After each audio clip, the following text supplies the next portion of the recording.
Sir మీ పేరండి? సతీష్ ఏం చేస్తుంటారండి? అకౌంటెంట్. అకౌంటెంట్‌గా చేస్తున్నారండి. సార్ ఎలా ఉంది సార్ చంద్రబాబు నాయుడు గారు ముఖ్యమంత్రి అయ్యి 6 మంత్స్ అయింది సార్.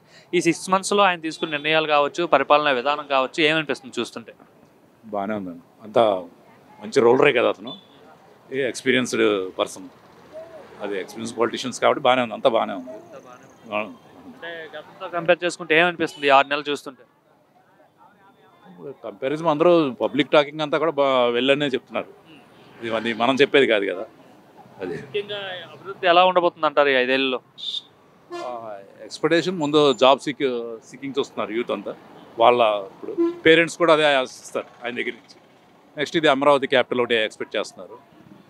లోకేష్ గారు ఎలా పనిచేస్తున్నారు మరి? యువతకి జాబ్స్ ఇప్పించాలంటున్నారు, కంపెనీస్ రావాలంటే ఆయనే కదా మరి. ఆయనది బాగానే ఉంది. ఆయన సెక్టర్ వరకు ఆయన బాగానే ఉంది. కాకపోతే అదే మనం లోకేష్ గారి మీద అప్పుడే జడ్జిమెంట్కి వెళ్ళకూడదు కదా. అంటే నెగిటివ్గా కానీ పాజిటివ్ ఇది కానీ జడ్జిమెంట్కి వెళ్ళకూడదు. ఆయనకి ఇంకా న్యూ కదా కొత్తగా అతను వెళ్ళకూడదు. వచ్చిన వెంటనే టీసీఎస్ ద్వారా 10,000 మందికి ఉపాధి కల్పిస్తున్నామని అనౌన్స్ చేశారు వైజాగ్లో. అది బాగానే ఉంది. అంటే ఎక్కడగా అటు పేరెంట్స్ కానీ పిల్లలు కానీ ఇప్పుడు ఏంటంటే ఇప్పుడు ప్రజెంట్ పేరెంట్స్ ఎలా ఉన్నారంటే వాళ్ళ పిల్లలకి మంచి జాబ్ సెక్టర్ ఎత్తుకుంటున్నారు. పిల్లలు యూత్ పరిస్థితి కూడా అలాగే ఉంది. మనకి మెయిన్ ప్రాబ్లం స్టేట్కి. ఎందుకంటే స్టేట్ డివైడ్ అయిన తర్వాత మెయిన్ ఫేస్ చేస్తుంది అది మరి దాని మీదే ఎక్కువ పబ్లిక్ దృష్టి దాని మీదే ఉంటుంది. బాబు గారు మరి అమరావతి పైన ఫోకస్ పెట్టారు కదా, ఎలా ఉండబోతుంది అంటారు అమరావతి ఫ్యూచర్? అమరావతి మీద ఆయన బాబు గారి ఫస్ట్ నుంచి ఎక్స్పెక్టేషన్ ఉంది. ఎందుకంటే అది ఆయన ప్లాన్ చేసింది కాబట్టి. బట్ అది ఈ హయాంలోనే అయిపోవాలని కూడా జనాల్లో కూడా తొందర ఉంది. ఈయనగానే జరుగుతుంది అనే ఫీలింగ్ ఎక్కువ ఉంది. ముఖ్యంగా రోడ్ల పరిస్థితి ఏంటి సార్, ఎలా ఉంది ప్రజెంట్? రోడ్లు ఇంకా అప్పుడే మొదలు పెట్టలేదు కదా. ఇంకా చేశారు కదా, సంక్రాంతి లోపు గుంతలన్నీ పూడుస్తామని చెప్తున్నారు. చూద్దాం సార్ మనం, ఎందుకంటే చూడండి సార్. మీ పేరమ్మా? శ్రావణి. ఏం చేస్తుంటారమ్మా మీరు? House wife. ఓకే, చంద్రబాబు గారు వచ్చారు కదా, ముఖ్యమంత్రిగా ఉన్నారు, 6 నెలలు అవుతుందమ్మా. ఎలా ఉంది ఆయన పరిపాలన? బాగుంది. నిజమే. జగన్ ఉండేటప్పుడే బాగుండేది అనేసి చాలా మంది మహిళలు అనుకుంటున్నారంట, నిజమేనా?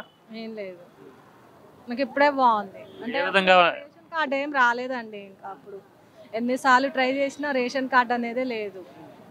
ఇచ్చారా? ఇప్పుడు అప్లై చేసుకోమన్నారు. నమ్మకం ఉందా?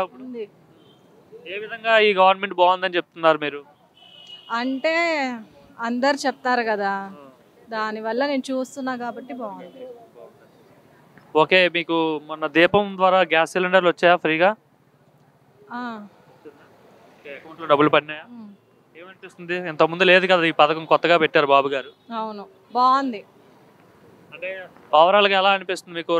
గతంలో ఎక్కడో కూడా అభివృద్ధి లేదని చెప్పేవారు, మరి 5 ఏళ్ళలో చంద్రబాబు గారు డెవలప్ చేస్తారా మన రాష్ట్రాన్ని? చేస్తారు. లోకేష్ గారు ఐడియా ఉందా మీకు? అవును. ఆయన ఎలా పనిచేస్తున్నారు? బాగా పనిచేస్తారు. ఓకే, గత గవర్నమెంట్ తో కంపేర్ చేసుకుంటే ఏ గవర్నమెంట్ బాగుంది మీకు? గతంలో జగన్మోహన్ రెడ్డి గవర్నమెంట్ బాగుందా, చంద్రబాబు గారిది బాగుందా? చంద్రబాబు గవర్నమెంటే బాగుంది.